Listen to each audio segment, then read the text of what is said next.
Assalamualaikum warahmatullahi wabarakatuh.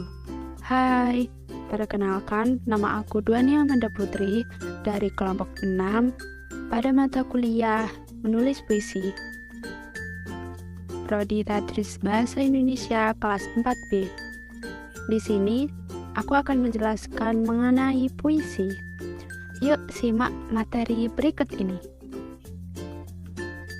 Pengertian puisi. Menurut Kamus Besar Bahasa Indonesia atau KBBI, puisi atau sajak merupakan ragam sastra yang bahasanya terikat oleh irama, mantra, rima, serta penyusunan lirik dan bait. Puisi merupakan suatu bentuk karya sastra yang mengungkapkan pikiran serta perasaan dari penyair dan secara imajinatif serta disusun dengan mengonsentrasikan kekuatan bahasa dengan pengonsentrasian struktur fisik dan struktur batinnya. Jenis-jenis puisi. Jenis puisi ini ada dua. Yang pertama adalah puisi lama. Puisi lama adalah jenis puisi yang terikat oleh aturan-aturan. Di antaranya jumlah kata dalam satu baris, jumlah baris dalam satu bait, persajakan atau rima, banyak suku kata setiap baris, dan irama. Jenis-jenis puisi lama yaitu mantra, pantun, karmina, pantun berkait, kalibun, saloka, gurindam, syair, dan bidal. Yang kedua adalah puisi baru. Puisi baru adalah puisi bebas yang tidak terikat pada aturan bait dan rima. Jumlah bait serta suku kata disesuaikan dengan keinginan penyair. Jenis-jenis puisi baru yaitu distikon, terzina, quatrain, queen, sektet, septima, stanza, soneta, balada, himna, ode, epigram, romansa, elegi, dan satir. Nah, materi selanjutnya adalah ciri-ciri puisi sesuai jenisnya. Yang pertama, ciri-ciri puisi lama. Puisi lama terikat pada jumlah baris dan rima. Selain itu, puisi lama juga terikat dengan diksi, irama, intonasi, dan hal-hal lainnya. Puisi lama biasanya anonim. Maksudnya adalah tidak diketahui secara jelas nama dari penulis puisi tersebut.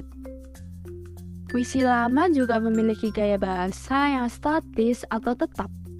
Selain itu, banyak juga bahasa klise yang digunakan. Puisi lama juga termasuk sastra lisan. Hal itu dikarenakan puisi ini diajarkan atau disampaikan melalui mulut ke mulut. Nah, yang kedua adalah ciri-ciri puisi baru. Yang pertama, nama penulis puisi tercantum. Yang kedua, tidak terikat dengan rima, irama, dan baris. Yang ketiga, gaya bahasa dalam puisi baru dinamis, sehingga akan berubah-ubah. Yang keempat, puisi baru cenderung memiliki sifat simetris.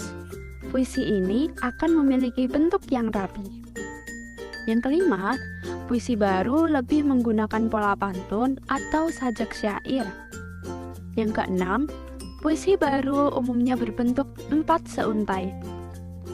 Yang ketujuh, memiliki satuan sintaksis atau gatra. Yang kedelapan, gatra yang ada di puisi terdiri dari 4 sampai 5 suku kata. Dan yang terakhir, puisi baru umumnya mengisahkan mengenai peristiwa kehidupan. Nah, selanjutnya aku akan memberikan tips dan trik membuat puisi yang baik dan benar. Tips membuat puisi yang baik dan benar adalah yang pertama, menulis puisi yang menyentuh hati. Yang kedua, jadilah diri sendiri saat menulis puisi. Yang ketiga, jadikan puisi seperti berlian dengan pengalaman yang ditawarkan pada pembaca. Yang keempat, mengambil nafas dalam-dalam yang bisa memudahkan menulis puisi. Yang kelima, memperkaya kosakata dengan banyak-banyak membaca. Yang keenam, jangan malu untuk berekspresi dan jangan takut menulis puisi yang jelek. Yang ketujuh, hargai hidup salah satunya dengan menulis puisi. Yang kedelapan, bagikan karya puisi yang dibuat dan meminta untuk dikomentari. Yang kesembilan, jangan menjelaskan segalanya, gunakan simbol, berikan kesan kepada pembaca. Dan yang terakhir, jika tidak menyukai puisi, carilah penyebabnya dan temukan solusinya.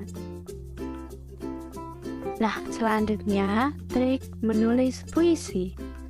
Yang pertama, berkonsentrasi dalam 5 menit untuk menentukan tema seperti mengamati sekeliling atau memori masa lalu. Yang kedua, menentukan judul. Di sini kita bisa membuat judul di awal atau di akhir pembuatan puisi. Bagi orang dengan tipe sulit membuat judul, lebih nyaman menulis judul di akhir.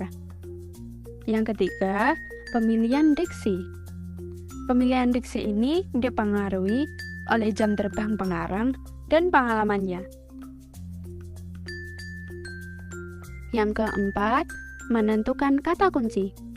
Kata kunci ini sebagai clue untuk memancing imajinasi, gagasan, atau ide. Hal ini digunakan jika masih merasa susah menulis puisi. Yang kelima, menentukan rima. Tujuan dari dibuatnya rima tidak lain untuk menciptakan keindahan dalam menulis puisi. Yang keenam, membuat bait. Ada beberapa macam jenis bait dalam penulisan puisi.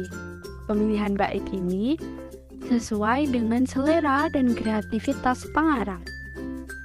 Yang ketujuh, eksplorasi. Ada tips agar eksplorasi penulisan puisi agar lebih hidup. Yang pertama, aktifkan panca indera, yaitu mata, telinga, penciuman, pengecapan, dan perabaan. Saat membuat puisi, tidak selalu mengacu pada penguasaan materi bacaan yang pernah kalian baca, namun bisa melibatkan perasaan dan imajinasi. Dan yang terakhir, membuat penutup puisi. Membuat bagian penutup yang memancing pembaca dengan tetap memperhatikan pesan moral dalam puisi yang dibuat. Nah, selanjutnya aku akan memberikan contoh satu puisi. Disimak baik-baik ya. Aku, karya Chairil Anwar. Kalau sampai waktu itu, ku mau tak seorang kan merayu, tidak juga kau. Tak perlu sedu sedan itu. Aku ini binatang jalan, dari kumpulannya terbuang. Biar peluru menembus kulitku, aku tetap meradang menerjang.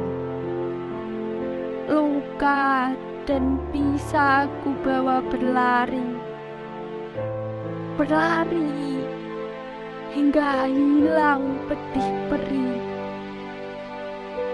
Dan aku akan lebih tidak peduli.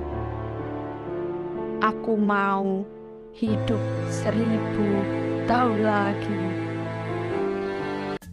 Nah, selanjutnya aku akan menganalisis puisi berjudul Aku, karya Chairil Anwar. Hal yang pertama adalah analisis unsur fisik. Yang pertama adalah diksi. Puisi ini banyak menggunakan diksi yang bermakna denotasi, sehingga mudah dipahami.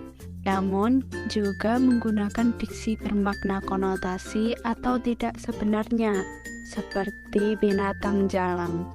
Yang kedua adalah imaji. Imaji yang dapat merangsang panca indera dalam puisi ini terdapat pada kata peluru menembus kulitku. Kalimat tersebut mempresentasikan mengenai rasa sakit, perih, atau luka yang terus dirasakan oleh sosok aku. Namun, sosok aku dalam puisi ini tetap tegar dan bertahan. Yang ketiga adalah gaya bahasa atau majas.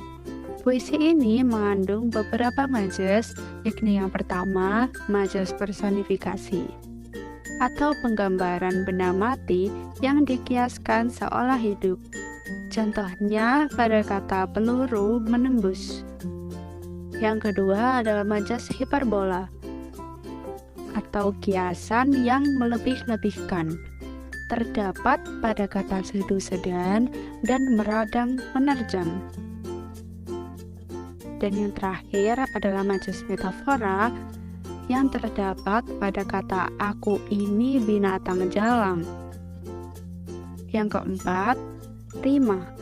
Rima puisi ini didominasi dengan akhiran yang berbunyi i dan u. Iramanya berkesan lugas dan cepat karena menggunakan kata dan kalimat pendek. Yang kelima, yaitu tipografi. Puisi ini terdiri atas 7 bait yang singkat dan padat. Pada bait kedua, keenam, dan ketujuh hanya berisi 1 baris dengan 1 kalimat. Ada baris yang hanya berisi 1 kata. Sementara itu, baris paling panjang berisi 6 kata. Dan yang terakhir adalah kata konkret. Kata yang berhubungan dengan imaji terdapat pada kalimat di bait terakhir, yaitu aku mau hidup 1000 tahun lagi. Citra ketegaran dalam puisi terwakili seluruhnya melalui kalimat tersebut. Selanjutnya, aku akan menganalisis unsur batin dari puisi berjudul Aku karya Chairil Anwar. Yang pertama adalah tema. Puisi ini bertema kegigihan dan semangat perjuangan seseorang yang ingin memperjuangkan haknya dan terbebas dari belenggu penjajah dengan tidak mengenal rasa lelah, sakit, dan terluka meskipun banyak rintangan yang harus dihadapi. Yang kedua adalah rasa. Puisi ini memiliki rasa sakit, perih, atau luka yang terus dirasakan oleh sosok aku. Yang ketiga, nada. Puisi ini disampaikan dengan nada yang sedih, penuh kewibawaan, namun harus jelas. Karena dalam setiap barisnya mengandung kata perjuangan. Dan yang terakhir adalah amanat. Sebagai manusia, harus kuat, mempunyai tekad, dan tidak mudah menyerah meskipun banyak rintangan yang harus dihadapi. Harus tetap semangat untuk terus maju agar mencapai tujuan hidup yang diinginkan. Nah, itu tadi adalah penjelasan tentang puisi. Sampai jumpa di next video. Wassalamualaikum warahmatullahi wabarakatuh.